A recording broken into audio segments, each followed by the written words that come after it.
Okay, in this brief video I'm going to show you how to make a tetrahedra, which is this shape here, which is also the first platonic state, and a cube. Along with the cube at the end, I will show you how to make this object that hopefully you can name. Alright, step one, you're going to need a rectangular sheet of paper. Any rectangular piece will do, but what I'm going to do is I'm going to incorporate a little bit of math in it, because math is cool. So, I have this square piece of paper, and I labeled each point. If you notice, A, B, C, and D represent the corners, and then there's various other points. This will make more sense at the end. So the instructions on how to make this tetrahedra and square go as followed. Take your square piece of paper, any square piece of paper. Right here I have point A and point C. I'm going to put point A and point C on top of point EF, such that this segment is on top of this segment. At the same time, I'm going to take BD, this segment, and place it on top of EF as well. So now we took that square and we turned it into a rectangle. This rectangle has the same length, but the width is 1/2. So this is a 1x2 rectangle. So now what we need to do is turn this paper up over. Now that we've turned it over, we need to make sure to do this the same every time. What I mean by the same every time is, in order to make the tetrahedra, you're going to have to make 3 of these pieces, and in order to make a cube, you're going to need 6. So right here, we're going to take this point over here, which I labeled G, and we're going to put it on top of R. Then we're going to take this point B and put it on top of E. We're going to rotate this 180 degrees, and we're going to do the exact same thing. This time we have point J, and we're going to put it on top of our point Q. Over here we're going to take point C and put it next to point D. And now you'll notice that we have this triangle. Do you see that triangle right there? Oops, should have grabbed a piece of paper to hold it. Where's that scratch piece of paper I had? So you'll notice that we had this triangle.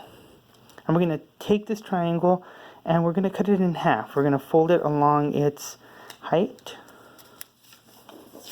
And if you notice, we have this other triangle, and we're going to fold that in half as well. So at this point in time, we are done. If you want to make a cube, you need 6 of these. If you want to make a tetrahedra, you're going to want to make 3 of these, but first you're going to have to fold it point Q on top of point M. So you're going to want to fold them over, and you should end up with this type of shape. If you want to make the other shape, which I'm not naming, almost did there, you're going to want to fold it the opposite direction, and I'll show you how to fold and do those in a moment. So now, what I wanted to show you is the inside. All those segments, all those lines create this wonderful geometry problem waiting to happen, where you can talk about congruencies, you can talk about parallel lines, you can talk about angles. You can talk about a lot of good stuff. So what I'm going to do is I'm going to show you how to do this one more time with a different piece of paper. So we'll just put that to the side. And now, once again, rectangular sheet of paper. If you want the color to be showing, put the color down. Take it, fold it in half.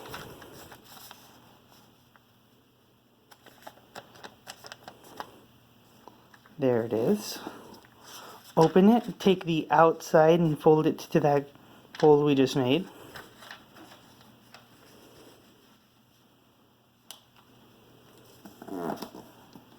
Rotate it, do the same thing to the other side. So once again, we started with that rectangle, we folded it in half and made a 2x1 rectangle, and now we have, once again, a 2x1 rectangle. You can prove that in your geometry class at a later date or time. Then we turn it around and we take the left corner, the left tip, and we fold that all the way to the bottom, creating a triangle. We'll see this little flap, which looks like a rectangle, But we're going to fold that over because we just want this triangle. Then we rotate it. Left corner again. You always want to do the left corner because this is modular origami. That's something I haven't said, but the modular component refers to we're making multiple pieces to fold them into themselves. So then once again we see this triangle and this other triangle, so we fold that in half. Do the same thing to the other side. Fold it. And once again, if we want to create a cube, we are done, where you could see that that's one side of a cube. Let me bring it up to my cube that I made earlier. If you notice, this is just one side of a cube. But if we wanted to create the tetrahedra, which is right here, notice how it needs to bend, so we fold it this direction. So in our original, fold it there. Instead of folding it kind of back, we want to fold it in to create this one triangle. We open it and we are ready to construct our tetrahedra. Let me show you how it's made by first taking it apart.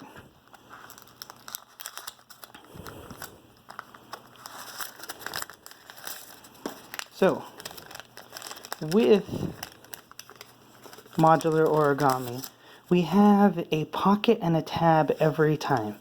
So what I mean by a pocket and a tab is, if you notice right here, this part that's kind of flappy, this triangle, this is what we call our tab.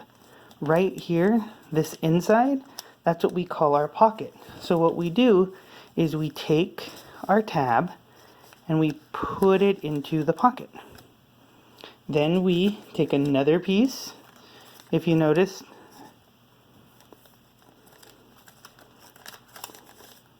here's the pocket, there's the tab. Then all you do is, you notice here, there's the pocket. Well, we need a tab. There's one. You put the tab in there. Go over here, it's like, oh no, we need another pocket. Tab combination. Pocket tab combination there. And then we start looking at it like, okay, another tab. Another pocket.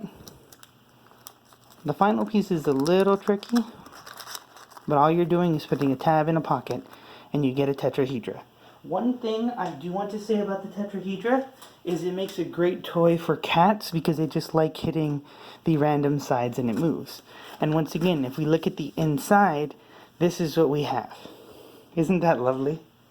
Now some of you may have noticed right there on the opposite side of the camera, I created this piece, which is a different fold, and I can show you really quick how to do this fold and how it looks on the inside. This is not labeled, but we have this beautiful, beautiful lines.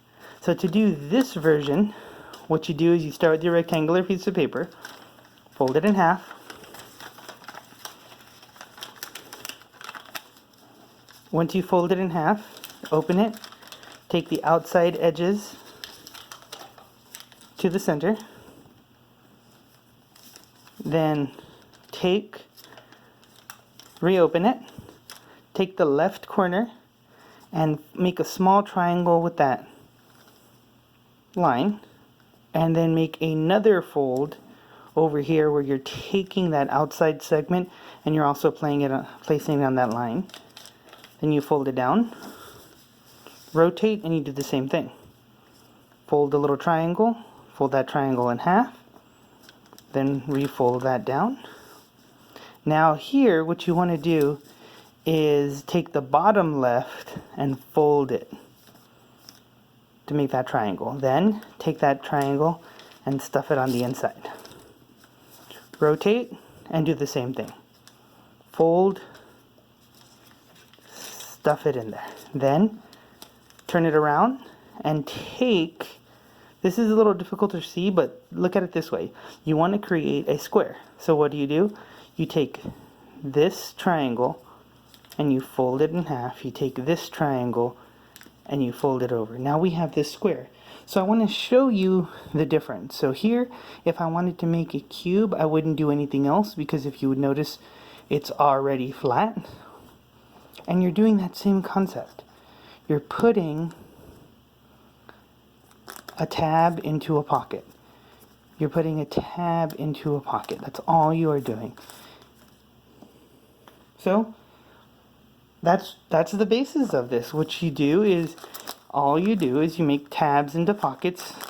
You fold 3 units into each other, and you start creating these shapes. I'm taking this apart just to show you the difference. So this newer piece, the second piece I made, it's a little easier to put the tabs in the pockets. Tab in the pocket. Tab in the pocket. Tab into the pocket. And then tab into the pocket. It looks a little different, but it still works. Both are the same units. And if you then grab 12 of these pieces, what you end up with is this shape. And I'm not going to name it because I'm going to leave that for you. And how do you put this together? Well, think about when I had 3 pieces, I had to fold them onto themselves. But then, for the cube, I did no fold. So what that means is, once you have your square, you fold it in the opposite direction. What I mean by that is, if you take this piece, fold it this way, you should see this shape. That's if you want to make a tetrahedra. And we can overlay it to see how it fits on our tetrahedra. There's the piece.